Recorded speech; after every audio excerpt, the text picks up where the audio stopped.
नमस्कार दोस्तों आज मैं थोड़ा सा आपसे जिक्र ये भी करना चाहता हूँ। का से आजकल दो नाम परिचित हैं, दो चीज़ें जिनका संबंध का नामक वर्ण से है, कोरोना और किसान। कोरोना एक बीमारी है, किसान एक वरदान है। दोनों में ये अंतर मुख्य है कि किसान हमारा अन्नदाता है, मेहनत कश वर्ग का प्रतिनिधि है, और कोरोना एक ऐसा वायरस है, एक ऐसी बीमारी है जो ज़िंदगी के हमारे जो जितने भी मानदंड हैं जीने का जो सलीका है, उसको उसने बदल के रख दिया है, धर्म भरम कर दिया है। मसलन हम लोग बगलगीर होने के कायल रहे हैं, अब तक हमारी तहजीब का हिस्सा रहा है, लेकिन ये कोरोना रोकता है कि नहीं, बगलगीर होने का मतलब ही नहीं है। और इसी संदर्भ में मैं जो महत्वपूर्ण विषय आपसे आज डिस्कस करने वाला हूँ वो है वैक्सीनेशन का। वैक्सीन इन दिनों में चर्चा में है, दुनिया भर में चर्चा में है। भारत में भी वैक्सीन क्रांति की बातें कही जाने लगी हैं और ये कोशिश भी की गई है कि वैक्सीन का जो विषय है इस पर इतनी ज़्यादा चर्चा हो कि बाकी मुद्दे थोड़ा सा हाशिए पे रहें, क्योंकि ये बड़ा प्रमुख मुद्दा इसको माना गया है। मित्रों, थोड़ा सा इसका भी इतिहास खंगाल लेते हैं। ये 1802 में सिलसिला शुरू हुआ था और 1802 में सबसे बड़ी जो हमारे देश में जो वैक्सीनेशन की जो परंपरा चली, वो उसके बाद धीरे धीरे पनपी।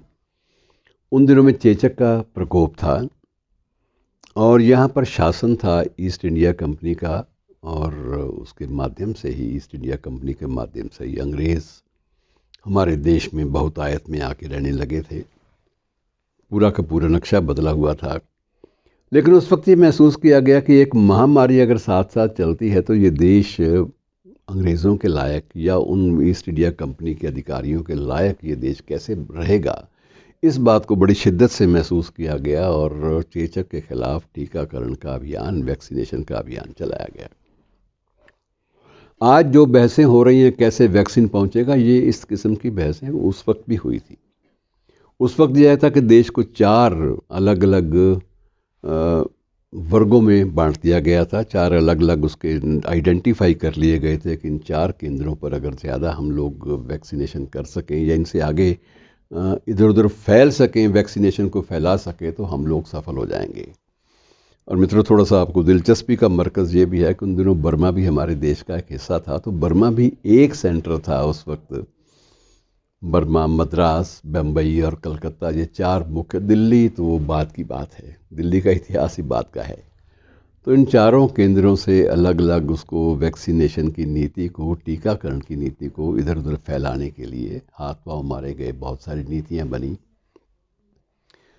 और उस वक्त मित्रों जो वैक्सीनेटर होता था, टीका लगाने वाला, उसको बहुत कम थोड़े से पैसे मिलते थे। फॉर एग्ज़ाम्पल, एक वक्त वो भी था जबकि पुराना एक आना वैक्सीनेटर को मिलता था कि एक वैक्सीन लगाओगे तो सरकार 1 आना तुम्हें देगी।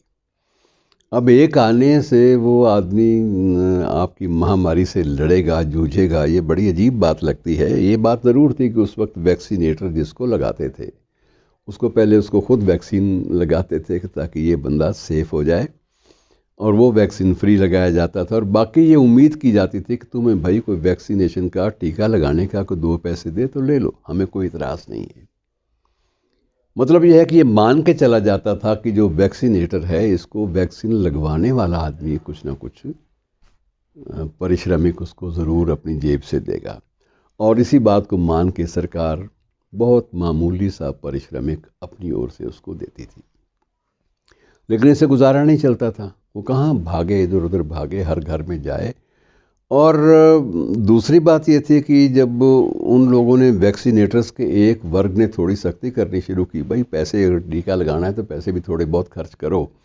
जब ये सख्ती का आलम शुरू हुआ तो उस वक्त भी देश के गरीबों की संख्या ज़्यादा थी, और आज भी संख्या कमोबेश काफ़ी है। तो उस वक्त ये था कि गरीब आदमी टीके से भागने लगा। उसकी एक तर्क था उसके पास कि एक तो मैं सुई लगवाऊं, दूसरे पैसे दूं। ये कौन सा न्याय है? ये मैं नहीं कराता, मुझे कोई ज़रूरत नहीं है, मुझे कोई चेचक नहीं होने वाला, मैं मेहनत कश आदमी हूँ, खेत में हल चलाऊंगा, पसीना बहेगा, उसके बाद ख़त्म। सोच अलग थी। उसने इस महामारी को गंभीरता से नहीं लिया। लेकिन मित्रों, बात थोड़ी सी वहाँ से तेज़ हुई जब डलहौजी में ना दार्जिलिंग में, सॉरी, दार्जिलिंग में विशेष रूप से वो अंग्रेज़ पर्यटकों की एक प्रकार से केंद्र था। तो बहुत पर्यटक दार्जिलिंग में आया करते थे। अंग्रेज़ विशेष रूप से वहाँ की आबो हवा उनको सूट करती थी, उनको अच्छी लगती थी, सुखद लगती थी।